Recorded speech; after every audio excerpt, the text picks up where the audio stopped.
What? What she tell me?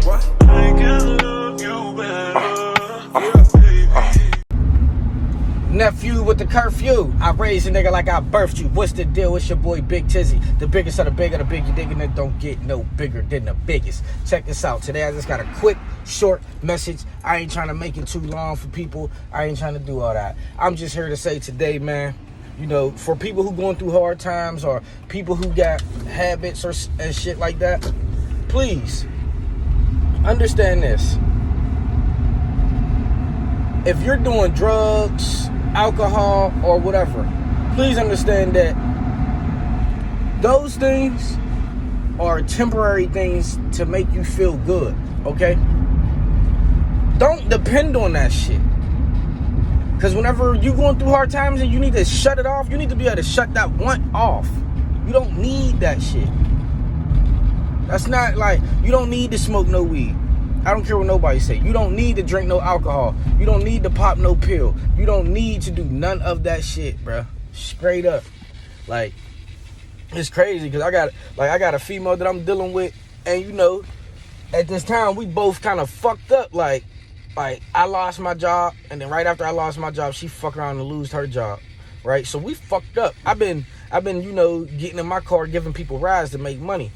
Right? So the other day, I had a little good day. I did a couple nice trips to where I got some money.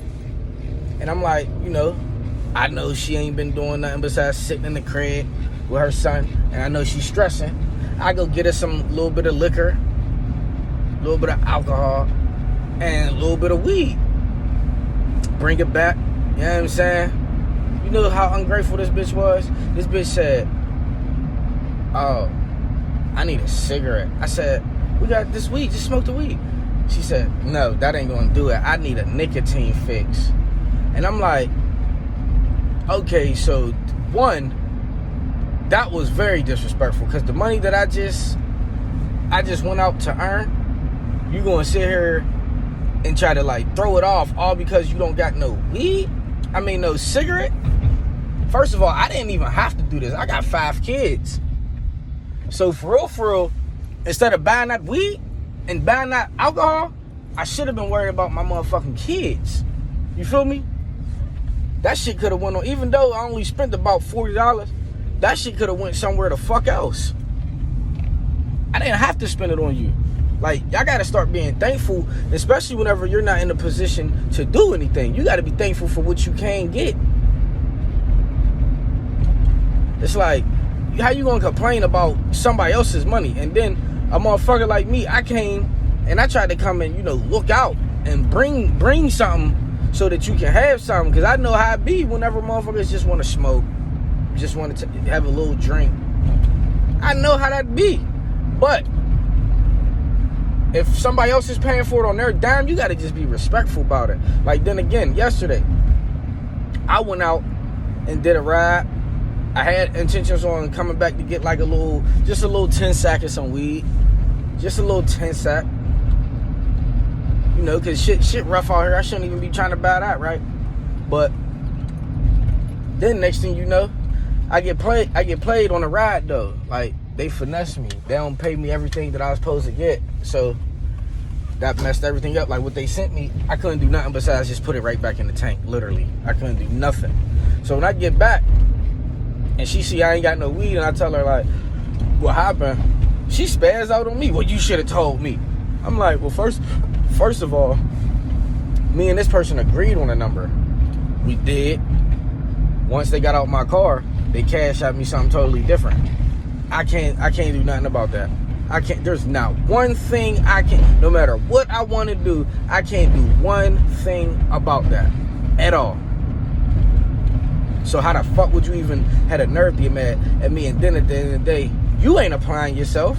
I didn't see you go contact your peoples and ask them, can you borrow some money or anything like that? So if I'm the only one doing it and, you know, providing and, you know, contributing, then I don't want to hear that shit.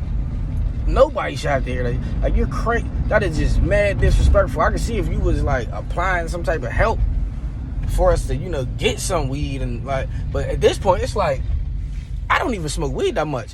Me personally, I don't give a fuck about weed, and I don't give a fuck about no alcohol. I don't need it. I was only trying to be nice and getting this shit for another person. More of this story is, man, when y'all down and y'all going through shit, you gotta know, like, you gotta cut off certain shit. You gotta cut off smoking weed. You gotta cut off drinking liquor. You gotta cut off partying. You gotta cut off chilling with friends. You gotta sit by yourself and focus on getting back to you. Because while you trying to keep up with the Joneses, everybody else is already living their life. These motherfuckers already got what they got going on. It's you the one who going through something. So stay out of everybody's way until you get back to where you trying to be at.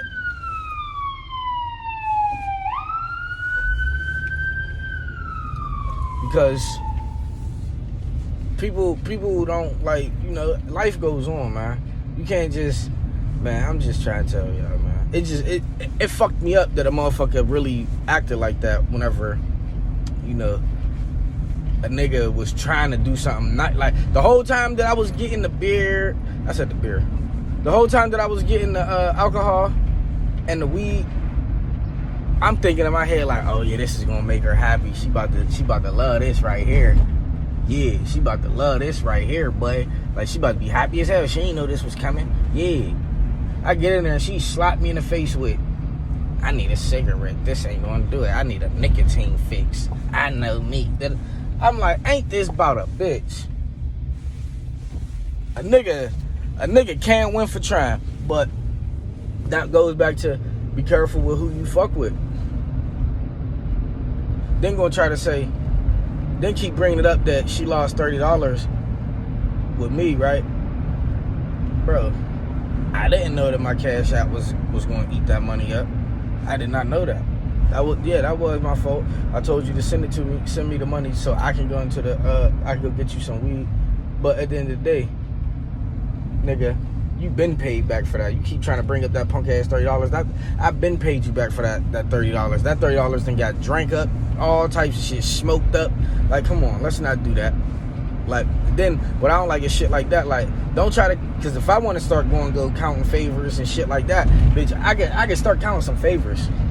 What I did for motherfuckers. But see, that's how you know motherfuckers don't really fuck with you. Whenever a motherfucker would throw back in, like, I'm just a genuine, thorough person. I'm not, if I do something for you, I probably won't even remember it, to be honest. I won't even remember it, and because it's not nothing that I need to remember. If I do something for you, I do something for you, it's because I want to do something for you. I mean, yeah, you might have something going on. It might be a sad story, whatever. But at the end of the day, the shit ain't happening unless I want to do it. Period, point blank. And I'm a genuine person. I do shit for people, and I ain't speaking on it. Shout out to my nigga G Stacks YCD. He just dropped a new video called Betrayed. He's one person. That nigga do a lot for me. That nigga don't throw nothing in my face. That nigga don't bother me. None of that shit. Shout out to Misha. That's my best friend. She do a lot for me, and she don't never throw nothing in my motherfucking face either. That's my motherfucking dog. Shout out to Alicia. That's my motherfucking round. That's my motherfucking Wody. She do a lot for me, and she don't never throw shit back up in my face. Listen here, man. Y'all gotta start paying attention to, like, who y'all fucking with and who y'all be around, what kind of company y'all keep, what kind of friends y'all got. Because I'm telling y'all now, motherfuckers be shiesty. And they just ain't really there for you, man. They just want whatever you can give and what you got, man. But look, man, it's your boy Big Tizzy. The biggest of the big of the big. You dig it, don't get no bigger than the biggest. Y'all make sure y'all like, y'all comment, y'all share, y'all subscribe. And y'all make sure y'all tell a friend that Big Tizzy on the internet going crazy. What? What she tell me? I can love you better.